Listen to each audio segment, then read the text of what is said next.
অবশেষে আশঙ্কা সত্যি হল। চীনা নয় ভাইরাস HMPV সংক্রমণ শুরু ভারতে। কলকাতা সহ ভারতের 2 রাজ্যের আক্রান্ত একাধিক। জরুরি বৈঠকে স্বাস্থ্য দপ্তর। বিস্তারিত দেখুন। চীনের হিউম্যান মেটানিউমো ভাইরাস চোখ রাঙাচ্ছে।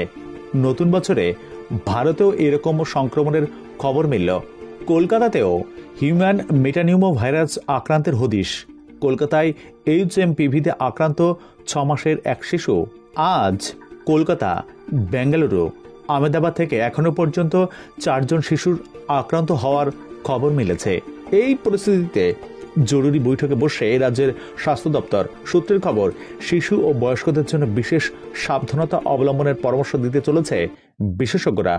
করোনাকালের মতো ফের দূরত্ব বজায়, ভিড় এড়ানোর জোর দিতে চাইছেন তারা। দেশে আক্রান্তের সংখ্যা 10 ছাড়ালে বিশেষ সতর্কতা জারির ইঙ্গিত দেওয়া হয়েছে। তাতেই আমজনতার মনে প্রশ্ন, আবার কি তবে কোভিডের মতো পরিস্থিতি হতে চলেছে?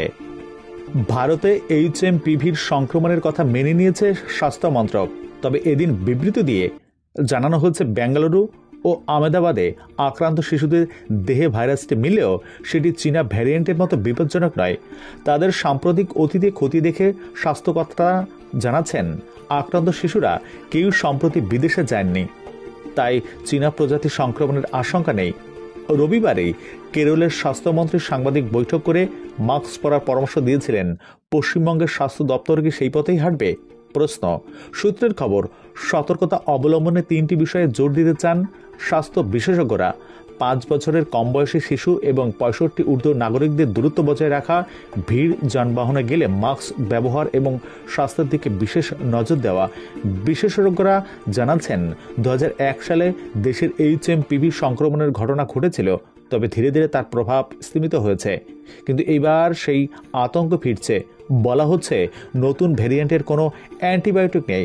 সাবধানতা অবলম্বনই একমাত্র বড় অস্ত্র। স্বাস্থ্য দপ্তর কি এবার সেই নির্দেশিকা দেবে? সেটাই এখন দেখার। তবে সাবধানতা অবলম্বন করবেন, ভালো থাকবেন, সুস্থ থাকবেন। দেখা হবে পরবর্তী ভিডিওতে। ভিডিওটি দেখার জন্য অসংখ্য ধন্যবাদ।